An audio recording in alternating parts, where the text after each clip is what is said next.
আমরা ধারণা করি শেখ মুজিবুর রহমান সাহেব তার সমস্ত যোগ্যতা আন্তরিকতা দিয়ে চেষ্টা করেছেন, কিন্তু ৭১ দিনই বাংলাদেশ চালাতে পারবেন না। তার প্রয়োজন হবে তার সহযোগীদের সহযোগিতা। সেই সহযোগিতা তিনি পান নাই। আক্ষেপ করে অনেক কথাই তিনি বলে গেছেন, আমি এগুলো এখন বলতে চাই না।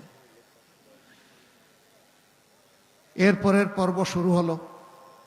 ৩ বার সংক্ষিপ্ত ক্ষমতার হাত বদল হয়ে জিয়াউর রহমান সাহেব আসলেন, তিনি দেশ চালালেন, তাকেও নির্মমভাবে দুনিয়া থেকে বিদায় নিতে হলো। ১৯৪৭ সালে এই ভূখণ্ডটি প্রথম পাকিস্তানের অন্তর্ভুক্ত হয়। ২৩ বছর পূর্ব পাকিস্তান ছিল অখণ্ড পাকিস্তানের অংশ।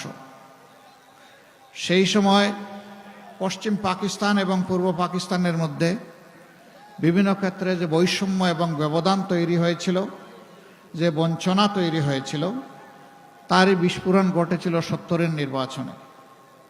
৭০-এর নির্বাচন হওয়ার পরে স্বাভাবিকভাবে ক্ষমতা হস্তান্তর না হওয়ার কারণে একটা যুদ্ধ অনিবার্য হয়ে ওঠে, যেটা বাংলাদেশের মুক্তিযুদ্ধ। সেই যুদ্ধের মধ্য দিয়ে একই ভূখণ্ড আবার নতুন করে স্বাধীনতা লাভ করে বাংলাদেশ।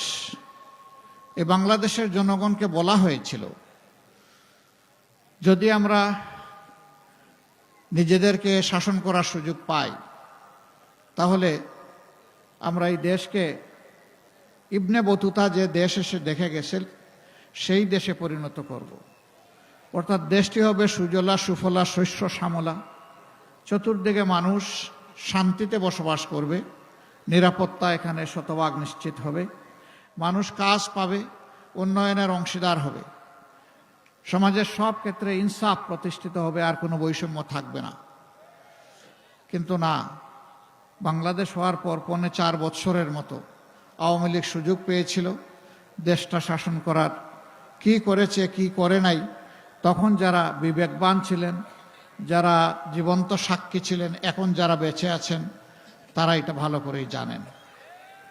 তারা দেশটাকে কার্যত একটি গুরুস্থানে পরিণত করেছিল। জায়গায় জায়গায় ছোপ ছোপ রক্ত আর খাড়ি খাড়ি লাশ। ব্যাংক ডাকাতি, বড় নেতার ছেলেরা পর্যন্ত ব্যাংক ডাকাতিতে লেগে গেল। মা বোনরা ইজ্জত নিয়ে ঘর থেকে বের হয়ে আবার ফিরতে পারবে, তার কোনো নিশ্চয়তা ছিল না।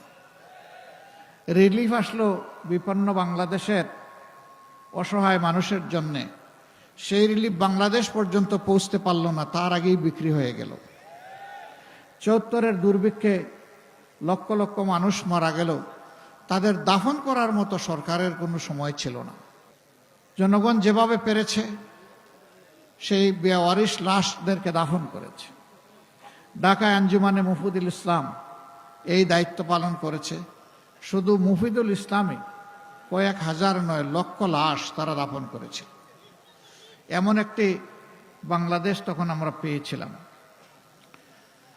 আমরা ধারণা করি শেখ মুজিবুর রহমান সাহেব তার সমস্ত যোগ্যতা আন্তরিকতা দিয়ে চেষ্টা করেছেন, কিন্তু ৭১ দিনই বাংলাদেশ চালাতে পারবেন না। তার প্রয়োজন হবে তার সহযোগীদের সহযোগিতা। সেই সহযোগিতা তিনি পান নাই। আক্ষেপ করে অনেক কথাই তিনি বলে গেছেন, আমি এগুলো এখন বলতে চাই না। এরপরের পর্ব শুরু হলো। ৩ বার সংক্ষিপ্ত ক্ষমতার হাত বদল হয়ে জিয়াউর রহমান সাহেব আসলেন, তিনি দেশ চালালেন, তাকেও নির্মমভাবে দুনিয়া থেকে বিদায় নিতে হলো। যেভাবে শেখ মুজিব সাহেব নিলেন সপরিবারে, ব্যতিক্রম শুধু এতটা যে তার পরিবারের অন্যান্য সদস্যদের কোনো ক্ষতি সাধন না করে তাকে খুন করা হলো। তিনি দুনিয়া থেকে বিদায় নিলেন, আবার বাংলাদেশ অস্থির হয়ে উঠল। দেবশ্রী শুভ্রা সরকার, পৃথিবী নিউজ ডেস্ক, চ্যানেল 365।